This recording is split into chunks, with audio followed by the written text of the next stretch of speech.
নৃত্যাঞ্জলি একাডেমীৰ 25তম প্ৰতিষ্ঠা দিৱস। নৃত্যাঞ্জলি একাডেমীৰ এই শুভক্ষণত 14 জন নৃত্যশিল্পীক ডিপ্ল'মা প্ৰদান কৰা হয়। এই ডিপ্ল'মা পাঠ্যক্ৰম 8 বছৰীয়া। শাস্ত্ৰীয় নৃত্যৰ মাধ্যমেৰে এখন মঞ্চ তৈয়াৰ কৰাটোৱে নৃত্যাঞ্জলি একাডেমীৰ এক বৃহৎ প্ৰচেষ্টা। অনুষ্ঠানৰ আৰম্ভণিতে অসমৰ হিয়াৰ আমঠু জুবিন গাৰ্গক শ্ৰদ্ধাঞ্জলি জ্ঞাপন কৰি নৃত্য অনুষ্ঠানটি আগবঢ়াই লৈ যোৱা হয়।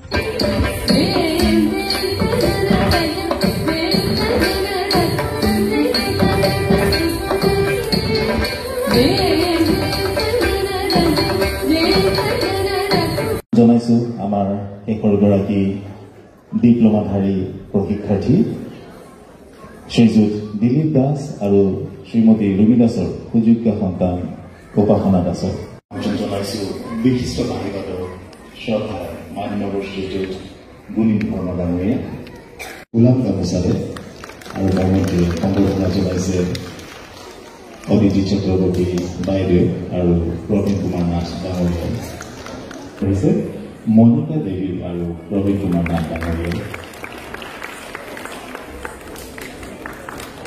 জনপ্ৰিয় চলচ্চিত্ৰ ভাইমণ্ডৰ পৰিচালক আৰু গীতিকাৰ মাননীয় শ্ৰীযুত শশাংক চৌধুৰী ডাঙৰীয়া তেখেতক এখনি ফুলাম গামোচা আৰু এটি মন্ত্ৰৰে সম্বৰ্ধনা জনাইছে অদিতি চক্ৰৱৰ্তী বাইদেউ আৰু লগতে প্ৰবীণ নাথ ডাঙৰীয়া।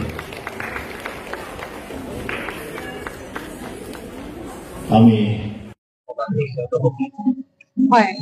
নৃত্যাঞ্জলি একাডেমীৰ আজিৰ এই অনুষ্ঠানত 14 গৰাকী নৃত্যশিল্পীয়ে ডিপ্ল'মা গ্ৰহণ কৰিলে আৰু আমাৰ এই পাঠ্যক্ৰমটো আছিল 8 বছৰীয়া আৰু লগতে আমাৰ নৃত্যাঞ্জলি একাডেমীৰ বাকী ছাত্ৰীসকলেও ভাৰত নাট্যমৰ পৰিৱেশন ইয়াত আগবঢ়াইছে আৰু একদম পিয়ৰলি ভাৰত নাট্যমৰে আমাৰ এইটো অনুষ্ঠান আৰু আমি এইটো প্ৰয়াস কৰিছো যাতে শাস্ত্ৰীয় নৃত্যৰ মাধ্যমেৰে এখন মঞ্চ তৈয়াৰ হওক।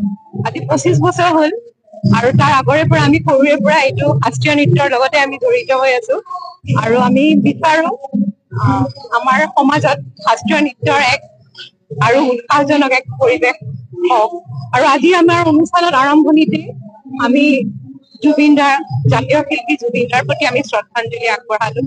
লগতে আমাৰ নৃত্যাঞ্জলিৰ এগৰাকী প্ৰশিক্ষাৰ্থী তেওঁ অকাল বিয়োগ হল দুৰাৰোগ্য আদি ব্যাধিত আছিলে পায়েল শৰ্মা, তেওঁৰ প্ৰতিও আমি শ্ৰদ্ধাঞ্জলি আগবঢ়াইছো আৰু আজিৰ অনুষ্ঠানত আমি কেইবাগৰাকীও গুণী ব্যক্তিক আমি সম্বৰ্ধনা জনাইছো আৰু আজিৰ অনুষ্ঠানত সৰ্বমুঠ 15টি নৃত্য পৰিৱেশন কৰা হব আৰু আমি এইটোৱে বিচাৰো যে শাস্ত্ৰীয় নৃত্যৰ প্ৰসাৰ হওক, মানুহে শিকক।